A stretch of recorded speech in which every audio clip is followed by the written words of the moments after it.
복된 소식 아름다운 소리 AM 1590kHz 시카고 기독교 방송입니다.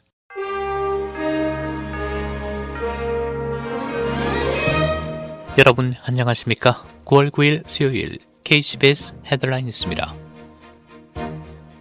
다국적 제약회사 아스트라제네카와 영국 옥스퍼드대가 공동 개발 중이던 신종 코로나 바이러스 백신의 3상 임상시험이 중단됐습니다. 백신 임상시험 참여자 중에서 부작용이 발생한 사례가 나왔기 때문입니다. 언론에 따르면 영국에서 코로나19 백신 3상 임상시험의 참가자 한 명이 부작용을 호소했고 결국 임상시험 중단으로 이어졌습니다. 이 참가자의 증상은 횡단성 척수염이었는데 주요 원인은 바이러스 감염인 것으로 알려졌습니다. 아스트라제네카와 옥스퍼드대는 일단 부작용이 발생한 원인을 규명하겠다는 입장입니다. 미국 내 신종 코로나 바이러스에 감염된 어린이가 50만 명을 넘어선 것으로 나타났습니다. 소아과학회와 어린이병원협회가 어제 발표한 주간 보고서에 따르면 국내에서 총 51만 3,415명의 어린이가 코로나19에 감염된 것으로 집계됐다고 언론이 어제 보도했습니다. 지난달 20일부터 지난 9월 3일까지 확진 판정을 받은 어린이는 7만 630명으로 직전 2주 대비 16% 증가했습니다.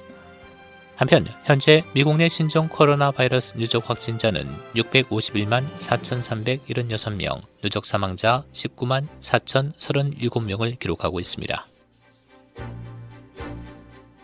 트럼프 대통령은 어제 유튜브 채널로 생중계된 노스캐롤라이나 연설에서 향후 4년에 걸쳐 우리는 미국을 세계 제조업 초강대국으로 만들 것이라며 우리는 중국에 대한 의존을 완전히 끝낼 것이라고 또다시 밝혔습니다. 트럼프 대통령은 또 우리는 신속하게 완전 고용 상태, 임금 상승 상태로 돌아갈 것이라며 코로나19 이후 신속한 경제 회복을 자신했습니다. 아울러 우리는 끝나지 않은 우스꽝스러운 외국의 전쟁에 미국이 끌려 들어가지 않게 할 것이라며 재임할 경우 대외 정책상 미국 우선주의 기조를 재확인했습니다. 트럼프 대통령이 오늘 이라크 주둔 미군의 추가 철수를 발표할 예정이라고 언론이 보도했습니다. 언론 보도에 따르면 행정부의 한 고위 관리는 이라크 주둔 미군 추가 철수 발표 후 수일이 지나면 아프가니스탄 주둔 미군 추가 감축 발표도 이어질 것이라고 설명했습니다.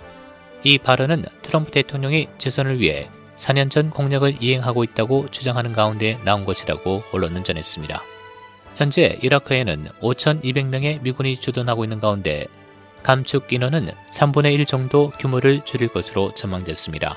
언론은 지난달 국방부가 3,500명으로 줄이는 방안을 검토하고 있다고 보도했습니다. 트럼프 대통령이 대선 경합지인 플로리다에서 조 바이든 민주당 대선 후보와 격차를 좁히고 있는 것으로 나타났습니다. MBC 뉴스 마리스트가 최근 플로리다에서 실시한 공동 여론조사에서 트럼프 대통령과 바이든 후보의 지지율이 각각 48%로 동률을 기록했습니다. 등록 유권자를 대상으로 한 조사에선 트럼프 대통령이 48%로 바이든 후보 47%보다 1%포인트 앞섰습니다. 트럼프 대통령의 국정 수행 지지도도 비슷하게 나뉘었습니다. 47%가 긍정적으로 평가했고 48%가 부정적으로 평가했습니다. 응답자의 82%는 대선에서 현재 지지하는 후보에게 투표하겠다고 밝혔습니다. 지지 후보가 바뀔 수 있다는 응답은 2%에 불과했습니다. 일리노이 대학 이사회는 오는 12일 토요일 7시부터 7일간 지속되는 대학병원 간호사들의 파업을 막기 위해 어제 쿡카운티 순회법원에 소송을 제기했습니다. 병원 측은 만일 12개 병동의 간호사들이 전면 파업을 강행하면 공공의 건강과 안전에 심각한 위협이 될 것이라고 그 이유를 밝혔습니다. 시카고 대학병원 간호사들은 이달 초 자신들이 돌보는 환자 수에 대해 병원 측과 협상했으나 합의하지 못하고 오는 토요일 오전 7시를 기해 7일간 파업을 할 것이라고 발표했었습니다. 시카고 공립학교가 원격 수업으로 가을 학기를 시작했습니다. 시카고 공립학교 학생들은 학교에 가지 않고 집에서 가을 학기를 맞았는데 대부분 교사도 집에서 학생들을 가르치고 일부 교사는 교실에서 스트림으로 수업을 진행했습니다. 교외 서버브 지역 학교들은 이미 온라인 원격으로 개학했고 캐톨릭 학교를 비롯한 사립학교는 대면 수업을 시작했습니다. 일리노이주 1일 신규 확진자 1,392명, 사망 7명 추가돼 현재 누적 확진자 25만 4,281명, 누적 사망자 8,405명을 기록하고 있습니다. 시카고시는 어제 의무 격리에 켄터키주를 추가하고 캘리포니아와 푸에르리코를 해제한다고 밝혔습니다. 날씨입니다. 오늘은 60도대 흐린 날씨 보이겠고 오전에 비가 내리는 곳 있겠습니다. 낮 최고 65도, 밤 최저 60도. 내일 60도대 흐린 날씨 이어지겠습니다. 낮 최고 65도, 밤 최저 59도. 금요일 대체로 흐린 날씨 보이겠고 낮 최고 71도, 밤 최저 62도. 토요일 흐리고 비 또는 썬더스톰이 예상됩니다. 낮 최고 74도, 밤 최저 62도입니다. 지금까지 진행의 박상준이었습니다.